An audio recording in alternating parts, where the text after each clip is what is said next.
All right, let's talk about Bader. What do you think? He's tough. You know, he's gotten a lot better, man. Ryan Bader's had this career resurgence. You know, he's in the top 5 for the first time in his career, I believe. He's won 4 fights in a row. And not only has he won 4 fights, he smashed Ovince St. Preux, who's got a lot of hype behind him right now. Beat Phil Davis, who hardly ever, you know, Phil barely ever loses. He's beat some good guys, you know, and this is probably the last step for Ryan Bader to try and get that title shot that's eluded him. So he's done a phenomenal job. He's gotten a ton better. You know, he's a good wrestler. He's an All-American wrestler. So that'll be tough, you know, taking him down. He's got a really good guillotine choke, and you know what? Ryan's got a big right hand, and he throws that thing with reckless abandon, and he tries to knock you out every time he throws his punches. So, but not only that, he's gotten better in terms of being more patient. His composure's better, and he's more aware in the fight. You know, he's gotten all around. He's a much better athlete and a much better fighter than he was a couple years ago. You know what? That was a big deal. You know, I was like, man, another wrestler. But that wasn't the most important thing. The name really didn't matter. It was where the fight was, New Orleans, being to go back home, and also that it was another 5-round fight to train for. You know, I wanted another 5-round fight so that if I get to a title shot again, I feel more prepared for the 4th and 5th round. And then just the fact that I get to go home and compete towards the end of my athletics career is a big deal for me. I want to talk about your analyst job at Fox. How's it going for you? Going great. I love my job. The people at Fox are unbelievable.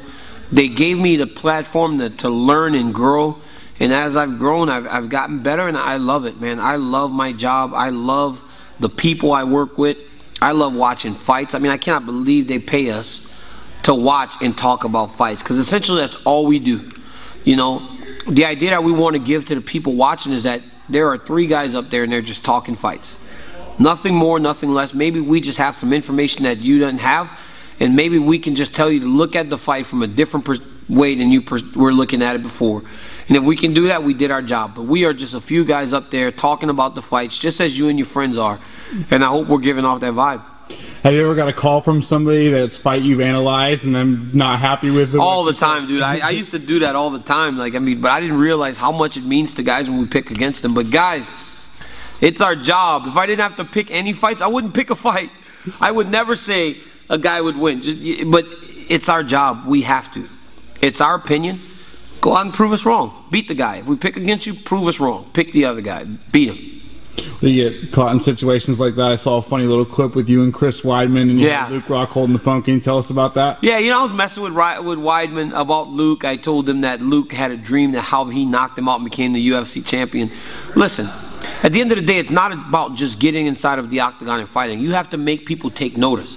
So if I have the ability to make more people interested in Luke versus Chris Weidman, I'm going to do it, because that's my brother, and Chris is a good guy. So if more eyes are watching, they get paid better. They make more money, and I'm happy for my friends in that way. So are you entertained with this whole Conor McGregor, Jose Aldo? Yeah, it's great. I love it. I think Conor McGregor does a fantastic job. This guy has 4 fights, and he has made more money than most guys will make in their entire careers. But it's because his ability to get up there and sell a fight. You have to be able to sell a fight.